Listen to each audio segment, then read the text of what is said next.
Assalamualaikum warahmatullahi wabarakatuh. Yang saya hormati Bapak Yasir Maulana SEMM dan yang saya hormati rekan-rekan kelompok 7 manajemen 2B. Perkenalkan, nama saya Nadila Oktaviani, mahasiswi Universitas Kuningan, Fakultas Ekonomi dan Bisnis, Prodi Manajemen. Adapun anggota dari kelompok 7 yaitu Aldi Angreito sebagai pemateri 1, Audi Zahran Malihan sebagai pemateri 2. Berdirinya saya di sini, saya sebagai moderator yang akan memandu jalannya acara presentasi kali ini. Sebelum memasuki ke acara inti, yaitu presentasi, izinkan saya untuk memberikan pantun terlebih dahulu. Orang penting berangkat pagi, gayanya keren seperti marmut. Good morning, selamat pagi, jumpa lagi dengan saya yang imut. Oke, teman-teman, pada kesempatan kali ini kelompok kami akan mempresentasikan presentasi yang berjudul rasio valuasi. Nah, di sini pasti teman-teman bertanya-tanya, rasio valuasi itu apa sih? Kegunaan rasio valuasi untuk perusahaan itu apa? Nah, untuk lebih detailnya, kepada para pemateri yang sudah ditugaskan, saya persilahkan waktunya untuk memaparkan materinya.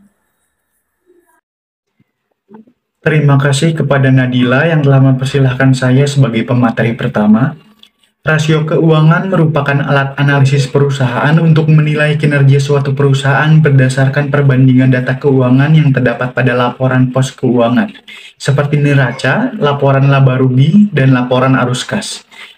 Nilai perusahaan dapat diukur dengan menggunakan harga saham, yaitu dengan menggunakan rasio yang disebut dengan rasio valuasi, yaitu suatu rasio yang terkait dengan penilaian kinerja saham perusahaan yang telah diperdagangkan di pasar modal. Valuasi ini memberi penilaian terhadap sesuatu. Kata ini juga bisa digunakan dalam banyak hal, salah satunya pada bisnis. Untuk menghitung rasio valuasi, kita membandingkan nilai pasar perusahaan dengan beberapa metrik keuangan yang mendasar seperti arus kas, pendapatan, dan laba bersih. Rasio yang umum digunakan adalah price to earning ratio, kemudian price to book ratio, price to sales ratio, dan price to cash flow ratio. Di sini ada 6 faktor yang mempengaruhi rasio valuasi. Di antaranya yang pertama yaitu stabilitas bisnis, yang kedua pendanaan, yang ketiga keberhasilan model bisnis, yang keempat kualitas MSDM, yang kelima aset, dan yang keenam persaingan industri. Yang pertama ada stabilitas bisnis. Faktor yang mempengaruhi nilai perusahaan tentu saja stabilitas bisnisnya. Hal itu ditunjukkan dengan pendapatan yang terus meningkat atau cenderung konsisten. Jadi makin banyak kondisi bisnis, makin tinggi juga valuasinya. Yang kedua ada pendanaan. Pendanaan juga mempengaruhi valuasi. Kalau kita bisa memanfaatkan pendanaan untuk meningkatkan profit, nilai jual bisnis bisa bertambah. Dan yang ketiga ada keberhasilan model bisnis. Faktor ketiga yang mempengaruhi nilai jual startup adalah model bisnis. Sebab model bisnis yang tidak sesuai dengan kebutuhan konsumen akan gagal menghasilkan pendapatan. Yang keempat ada kualitas MSDM. Jika sumber daya manusia Anda berkualitas, performa perusahaan bisa meningkat dan memiliki prospek yang baik. Dengan demikian, valuasi startup juga meningkat. Yang kelima ada aset. Aset yang dimiliki perusahaan sangat berpengaruh terhadap valuasi mereka. Sebagai contoh, aset tetap seperti peralatan, kendaraan, dan bangunan. Makin banyak aset yang dimiliki perusahaan, makin tinggi juga valuasinya. Aset termasuk faktor yang digunakan untuk metode valuasi absolut, di mana nilai jual perusahaan ditentukan oleh hal-hal yang ada dalam perusahaan itu sendiri. Dan yang terakhir ada persaingan industri. Untuk slide berikutnya ada tujuan Tujuan menghitung rasio valuasi diantaranya yang pertama yaitu mengetahui nilai jual perusahaan, yang kedua mengevaluasi performa perusahaan, yang ketiga dan yang terakhir yaitu menghitung saham setelah pendanaan. Yang pertama ada mengetahui nilai jual perusahaan. Nilai perusahaan menggambarkan kondisi yang sedang terjadi pada perusahaan. Salah satu indikatornya adalah harga saham. Tentunya ini berlaku untuk perusahaan yang sudah berlantai bursa di saham. Tinggi rendahnya harga saham akan berpengaruh pada perusahaan. Harga saham ini menjadi indikator calon investor sebelum memutuskan menjadi investor suatu perusahaan. Yang kedua adalah mengevaluasi performa perusahaan. Performa perusahaan adalah suatu tampilan keadaan secara utuh atas perusahaan selama periode waktu tertentu. Merupakan hasil atau presentasi yang dipengaruhi oleh kegiatan operasional perusahaan dalam memanfaatkan sumber daya yang dimiliki. Dalam mengevaluasi performa perusahaan juga digunakan evaluasi. Jika nilai perusahaan menurun, maka SDM perlu mencari faktor apa saja yang membuat nilai perusahaan turun, kemudian mencari solusi untuk menaikkan nilai perusahaan. Dan yang terakhir ada menghitung saham setelah pendanaan. Sebelum menyetujui perusahaan pendanaan, investor pasti ingin tahu jumlah saham yang akan dimilikinya di startup. Untuk mengetahuinya, valuasi adalah salah satu faktor yang dibutuhkan. Sekian presentasinya. Untuk materi selanjutnya saya serahkan kepada Audia untuk membacakan materi kedua. Baik, terima kasih kepada Aldi yang telah mempersilahkan waktunya. Selanjutnya saya akan menjelaskan tentang jenis-jenis rasio valuasi. Adapun jenis-jenis rasio valuasi diantaranya yang pertama adalah price to earning ratio atau PE ratio, yang dimana mengaitkan saham perusahaan dengan laba bersihnya. Kita menghitung dengan membagi harga saham dengan laba per saham. Rumus untuk laba per saham adalah laba bersih selama 12 bulan terakhir dibagi dengan jumlah saham biasa yang beredar. Untuk hasil dari PE ratio ada dua, yaitu PE ratio rendah dan PE ratio tinggi. Yang dimana kalau PE ratio tinggi, yaitu investor berani memprediksikan laba bersih dari perusahaan kita dan berani untuk menyimpan saham dan aset sebesar-besarnya pada harga tinggi. Selanjutnya ada PE ratio rendah, di mana investor ragu akan berinvestasi pada perusahaan kita, di mana pasar menilai rendah perusahaan kita. Jadi investor belum mengekspektasikan bagaimana jalannya laba bersih di perusahaan kita, apakah akan menguntungkan atau tidak. Selanjutnya ada earning yield, di mana kita menghitung dengan membagi laba bersih, laba per saham EPS dengan harga saham. Alternatifnya, kita membagi satu dengan PE ratio untuk mendapatkannya. Sebagaimana persamaan di atas, earning yield berhubungan secara terbalik dengan PE ratio, sehingga untuk membacanya kita mengontraskan dengan ketika kita membaca PE ratio. Selanjutnya ada PEG ratio atau PE growth ratio, yang dimana membantu kita untuk mengevaluasi apakah PE ratio overvalued atau undervalued. Untuk menghitungnya kita membagi PE ratio masa depan atau forward PE ratio dengan pertumbuhan EPS, biasanya rata-rata selama 5 tahun ke depan. Rasio PEG yang lebih tinggi menunjukkan harga yang relatif lebih mahal. Jika itu lebih dari 1,0, saham perusahaan dianggap overvalued. Sebaliknya, rasio 1,0 atau lebih rendah mengindikasikan harga wajar atau undervalued. Selanjutnya ada price to book ratio atau PB ratio, mengaitkan harga saham perusahaan dengan nilai bukunya atau ekuitas pemegang saham. Kita menghitung dengan membagi harga dengan nilai buku per saham. Alternatifnya, kita membagi kapitalisasi pasar dengan nilai buku.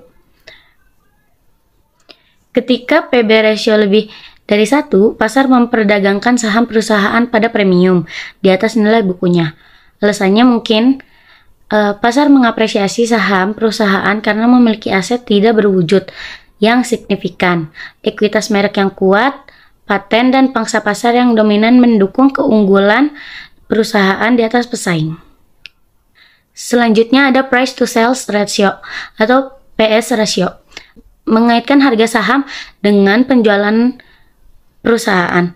Dua data yang kita butuhkan untuk menghitungnya yaitu yang pertama adalah harga saham, yang kedua adalah penjualan per saham.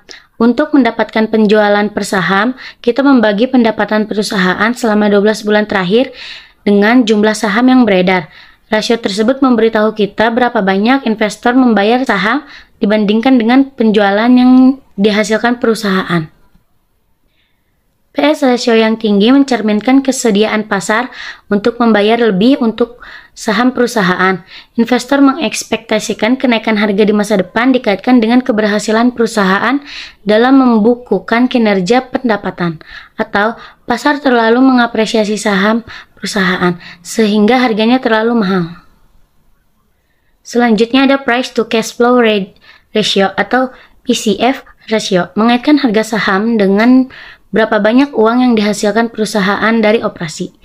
Tidak seperti PE ratio, PCF ratio menggunakan metrik yang realistis, yakni kas dari operasi, cash from operation atau CFO, sebagai pembagi, bukan laba bersih. Sehingga itu kurang rentan terhadap manipulasi, sebagaimana laba bersih di bawah akuntansi aktual. Kita menghitung PCF ratio dengan membagi harga saham dengan CFO per share.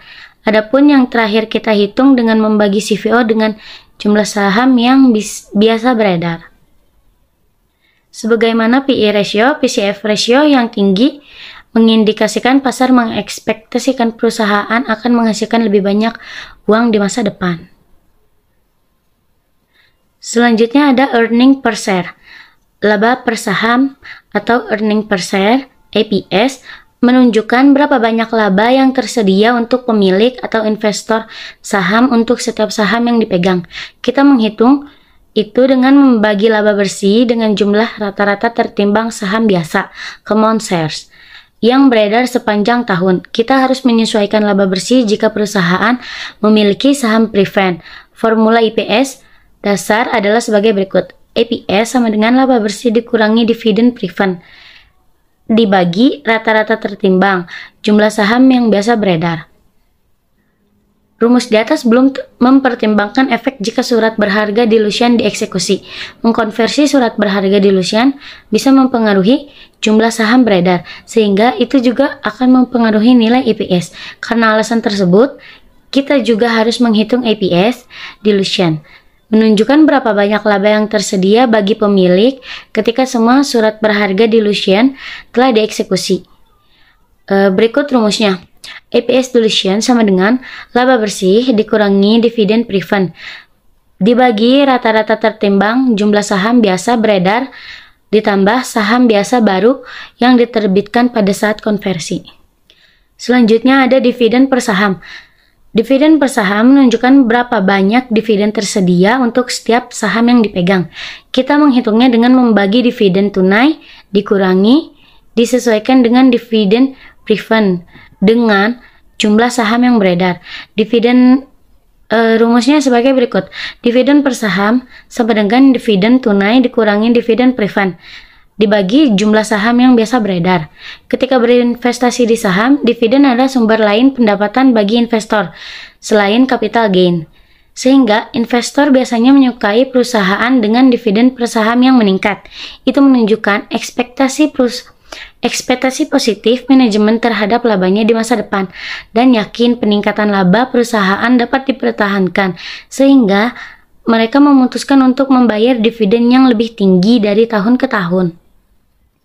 Selanjutnya ada dividen payout ratio. Rasio pembayaran dividen atau dividen payout ratio menunjukkan berapa persen laba bersih yang dibagikan sebagai dividen. Kita menghitungnya dengan membagi dividen tunai dengan laba bersih. Rasio yang tinggi memang lebih disukai karena menunjukkan perusahaan membagikan sebagian besar laba bersih sebagai dividen.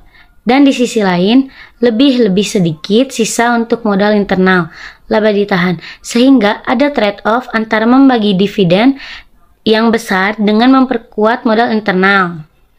Misalnya, perusahaan konsisten membagikan dividen yang besar. Investor kemudian mengekspektasikan perusahaan mempertahankan payout ratio yang setara di masa depan. Itu bisa menyulitkan manajemen untuk meningkatkan modal internal karena sulit untuk memangkas dividen tanpa mengecewakan pemegang saham, dan kekurangan modal internal bisa melemahkan pertumbuhan bisnis di masa depan. Yang ke-10 ada dividen yield. Mengaitkan harga saham dengan dividen yang dibagikan. Kita menghitungnya dengan membagi dividen tahunan per saham perusahaan dibagi dengan harga saham per sahamnya. Tidak semua perusahaan membayar dividen rutin. Mereka yang melakukan biasanya memiliki laba bersih yang stabil. Selanjutnya yang ke-11 ada retention rate. Retention rate menunjukkan porsi laba bersih yang ditahan perusahaan sebagai modal internal. Menghitungnya mudah, kita hanya membagi laba ditahan dengan laba bersih. Rasio yang lebih tinggi mengindikasikan lebih banyak laba ditahan sebagai modal internal dan lebih sedikit dibagikan sebagai dividen. Perusahaan bisa menggunakan untuk menumbuhkan bisnis, tapi jika itu tidak menghasilkan pendapatan yang lebih tinggi di masa depan, pasar memandang itu negatif. Yang selanjutnya, nomor 12, yang terakhir, Sustainable Growth Rate. Sustainable Growth Rate menunjukkan seberapa tinggi pertumbuhan dividen bisa dipertahankan oleh perusahaan dari waktu ke waktu. Kita menghitungnya dengan kita mengasumsikan tingkat pengembalian ekuitas tertentu, struktur modal yang konstan, dan tanpa penerbitan saham biasa tambahan. Metrik ini biasanya digunakan untuk mewakili tingkat pertumbuhan maksimum perusahaan dalam jangka panjang dengan mengandalkan modal internal. Itu mengasumsikan tidak suntikan modal baru, baik ekuitas maupun utang. Dari semua jenis yang ada dan paling relevan dipakai untuk valuasi adalah price to book value ratio, price to sell ratio, price to cash flow ratio, dan dividend yield. Sekian yang bisa saya sampaikan. Materi selanjutnya akan dibacakan oleh Nadila. Baik, terima kasih kepada Audia Zahran Maliha yang telah memaparkan materinya. Dilanjut ke pemateri ketiga, yaitu saya sendiri, Nadila Oktaviani, yang akan memaparkan tentang level valuasi startup. Kira-kira teman-teman pada tahu nggak sih level valuasi startup itu ada berapa? Level valuasi startup itu ada 6 level. Di antaranya yang pertama ada cockroach. Level ini diberikan kepada setiap startup baru karena nilai ekonominya masih rendah. Namun demikian, sebutan cockroach atau kecoa juga memiliki arti lain. Karena valuasi yang rendah, startup baru umumnya gigih berusaha mengembangkan bisnisnya. Yang kedua ada pony. Jenis kuda berukuran kecil ini menggambarkan startup yang nilai ekonominya mencapai 140 miliar. Dalam level ini, startup sudah berhasil berkembang. Jika mampu mempertahankan kondisinya, perusahaan bergelar poni umumnya mudah menarik perhatian investor. Yang ketiga ada center. Center ekonominya mencapai 1,4 triliun. Ini membuktikan bahwa perusahaan semakin matang dan selangkah menuju level unicorn. Beberapa perusahaan Indonesia yang pada saat ini berlevel center adalah Halodoc, Blibli, dan Ruang Guru. Yang selanjutnya ada level unicorn.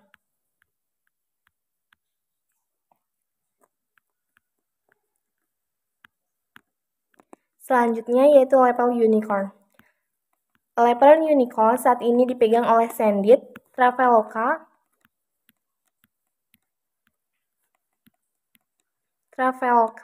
dan JNT. Untuk mencapai level ini, valuasi startup harus setidaknya 14,1 triliun. Yang selanjutnya yaitu level decacorn. Jika nilai ekonomi perusahaan mencapai 140 triliun, levelnya adalah decacorn. Melihat nominal yang begitu tinggi, tidak heran jika belum begitu banyak startup unicorn yang naik kelas ke level ini. Saat ini saja Gojek baru 1 satu-satunya dekakorn di Indonesia. Di luar negeri ada beberapa perusahaan dekakorn yang sudah dikenal luas. Beberapa di antaranya adalah Uber, Spex, Canva, level terakhir yaitu Hektokorn. Level valuasi startup tertinggi adalah Hektokorn yang nilai ekonominya mencapai 1.400 triliun. Saat ini perusahaan yang sudah mencapai level Hektokorn adalah ByteDance atau bisa dikenal dengan TikTok yang sering digunakan oleh masyarakat milenial pada zaman sekarang. Baik, mungkin itu paparan materi dari kelompok kami. Bagi yang ingin bertanya, bisa di kolom chat. Kesimpulannya, rasio valuasi sangat penting untuk diterapkan dalam sistem suatu perusahaan, karena dengan menggunakan rasio valuasi ini, perusahaan dapat mengetahui keuntungan dan kerugian yang dicapai suatu perusahaan dalam suatu periode, mengetahui nilai jual perusahaan, mengevaluasi performa perusahaan, dan menghitung saham setelah pendanaan. Mungkin itu saja presentasi dari kelompok kami. Kurang lebihnya mohon maaf. Saya Nadila Oktaviani pamit undur diri. Wassalamualaikum warahmatullahi wabarakatuh.